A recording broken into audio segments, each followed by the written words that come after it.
नमस्कार। आज हम एक बहुत ही दिलचस्प सफर पर निकलने वाले हैं भारतीय शास्त्रीय नृत्य की दुनिया में। ये सिर्फ एक कला नहीं बल्कि एक पूरी ब्रह्मांडीय कहानी है। तो आज हम क्या क्या देखने वाले हैं। सबसे पहले समझेंगे कि शास्त्रीय नृत्य आखिर होता क्या है। फिर हम इसकी दो ब्रह्मांडीय शैलियों की बात करेंगे। इसके बाद भरतनाट्यम को थोड़ा करीब से जानेंगे, जिसे कई नृत्यों की जननी माना जाता है। फिर अलग अलग परंपराओं का एक छोटा सा दौरा करेंगे। देखेंगे कि यह कला कैसे फिर से जीवित हुई और आज एक जीवंत विरासत के रूप में हमारे सामने है। तो चलिए इस सफर की शुरुआत करते हैं। तो सबसे पहला सवाल यही उठता है कि जब हम शास्त्रीय नृत्य कहते हैं तो इसका मतलब क्या है। ये सिर्फ हाथ पैर हिलाना या सुंदर दिखना तो है नहीं, ये उससे कहीं ज्यादा गहरा है। असल में शास्त्रीय नृत्य का सार ही यही है। ये एक जरिया है, एक माध्यम है जिसके जरिए कलाकार अपने हाव भाव, अपनी मुद्राएं और अपने शरीर से पौराणिक कथाओं को, कहानियों को और गहरे इमोशंस को दर्शकों तक पहुंचाते हैं। ये एक तरह से बोलती हुई कविता है। और ये कोई नई कला नहीं है, इसकी जड़ें बहुत बहुत गहरी हैं। इस कला के सारे नियम, सारे सिद्धांत एक प्राचीन ग्रंथ में मिलते हैं जिसे नाट्यशास्त्र कहते हैं। इसे ऋषि भरत मुनि ने हजारों साल पहले लिखा था। सोचिए, ये ग्रंथ इतना महत्वपूर्ण है कि इसे पांचवा वेद तक कहा जाता है। चलिए अब थोड़ा और आगे बढ़ते हैं। भारतीय शास्त्रीय नृत्य की पूरी नींव दो बहुत ही दिलचस्प और मौलिक ब्रह्मांडीय कॉन्सेप्ट्स पर टिकी है। ये दिव्य नृत्य का एक द्वंद्व है। ये दो शैलियां हैं, तांडव और लास्य। एक तरफ है भगवान शिव का तांडव, जो शक्तिशाली है, ऊर्जा से भरा हुआ है। ये ब्रह्मांड के बनने और बिगड़ने का प्रतीक है। वहीं दूसरी ओर है देवी पार्वती का लास्य। ये कोमल है, सुंदर है, प्रेम और कृपा से भरा हुआ है। और मजे की बात यह है कि लगभग सभी शास्त्रीय नृत्य इन्हीं दो भावों के इर्द गिर्द घूमते हैं। कुछ में तांडव का प्रभाव ज्यादा है, जैसे कथकली और कथक, तो कुछ में लास्य की कोमलता दिखती है, जैसे भरतनाट्यम और ओडिसी में। अब अगर हमें शास्त्रीय नृत्य के स्ट्रक्चर को समझना है तो सबसे अच्छा तरीका है कि हम सबसे पुराने और सबसे प्रभावशाली नृत्य रूपों में से एक को देखें, भरतनाट्यम। इसे अक्सर कई दूसरे नृत्यों की जननी भी कहा जाता है। तो भरतनाट्यम की जड़ें तमिलनाडु में हैं, और ये कोई 100-200 साल पुराना नहीं, बल्कि लगभग 2000 साल पुराना नृत्य है। इसकी शुरुआत मंदिरों में देवदासियों द्वारा किए जाने वाले सादिर अट्टम से हुई थी।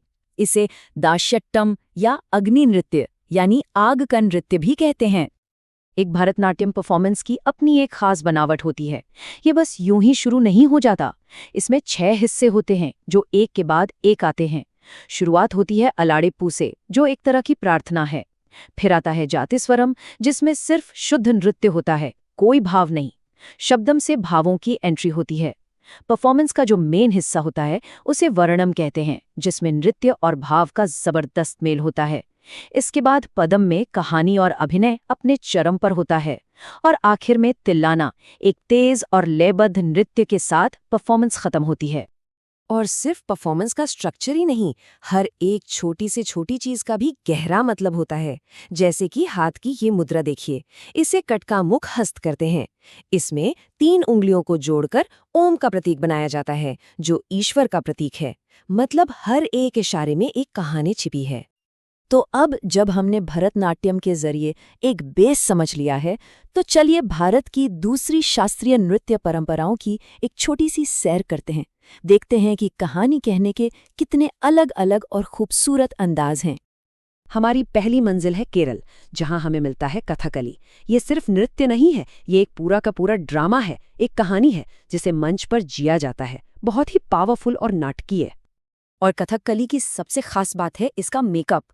कलाकार का चेहरा ही उसकी पूरी कहानी बता देता है। जैसे अगर चेहरा हरा है तो वो कोई देवता या हीरो है। हरे के साथ थोड़ा लाल है तो मतलब किरदार तो बड़ा है, लेकिन उसमें कुछ बुराई भी है।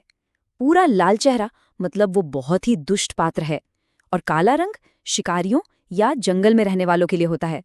कमाल है ना? बिना कुछ बोले ही सब कुछ साफ हो जाता है। अब केरल से चलते हैं ओडिशा। यहाँ एक ऐसा नृत्य है जिसे देखकर लगता है जैसे मंदिरों की पत्थर की मूर्तियां अचानक जिंदा हो गई हों। हम बात कर रहे हैं ओडिसी की। ओडिसी की पहचान है उसकी एक खास मुद्रा, जिसे त्रिभंग कहते हैं। इसमें शरीर 3 जगहों से मुड़ा होता है, गर्दन, कमर और घुटना। इससे एक बहुत ही सुंदर लहरदार आकृति बनती है जो बिल्कुल मंदिरों की मूर्तियों जैसी लगती है। यही वो चीज़ है जो ओडिसी को इतना खास और खूबसूरत बनाती है। अब चलिए उत्तर भारत की तरफ। यहाँ हमें मिलता है कथक। इसका तो नाम ही सब कुछ बता देता है। कथक शब्द आया है कथा से, यानी कहानी। तो ये कथावाचकों की कला है। समय के साथ कथक अलग अलग इलाकों में अलग अलग स्टाइल में विकसित हुआ। इन स्टाइल्स को घराना कहते हैं। मुख्य तौर पर 4 घराने हैं: जयपुर, लखनऊ, रायगढ़ और बनारस। हर घराने का अपना एक अलग अंदाज, अपनी एक अलग पहचान है। लेकिन एक दौर ऐसा भी आया जब ये हजारों साल पुरानी कलाएं लगभग खत्म होने की कगार पर थीं। उनका बचना कुछ ऐसे जुनूनी लोगों पर निर्भर था जिन्होंने इन्हें फिर से जिंदा करने का बीड़ा उठाया। इनमें कुछ बड़े नाम हैं, जैसे वीएन मेनन, जिन्होंने कथकली और मोहिनी अट्टम को बचाने में बड़ी भूमिका निभाई। रुक्मिणी देवी अरुंडेल ने भरतनाट्यम को एक नई पहचान और दुनिया भर में सम्मान दिलाया।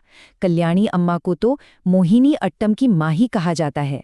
और सिद्धेंद्र योगी जैसे कवियों ने तो सदियों पहले ही कुचिपुड़ी को एक नया रूप दिया था। इन लोगों की मेहनत की वजह से ही आज हम इन कलाओं को देख पा रहे हैं। और ये हमें एक बहुत ही ज़रूरी बात की तरफ ले आता है। ये जो नृत्य है, ये किसी म्यूजियम में रखी हुई पुरानी चीज़ें नहीं हैं। ये एक जिंदा विरासत है जो आज भी सांस ले रही हैं। इसका सबसे बड़ा सबूत ये है कि अभी हाल ही में साल 2000 में संगीत नाटक अकादमी ने असम के सत्रिया नृत्य को भी शास्त्रीय नृत्य का दर्जा दिया। इससे पता चलता है कि ये परंपरा लगातार बढ़ रही है, विकसित हो रही है।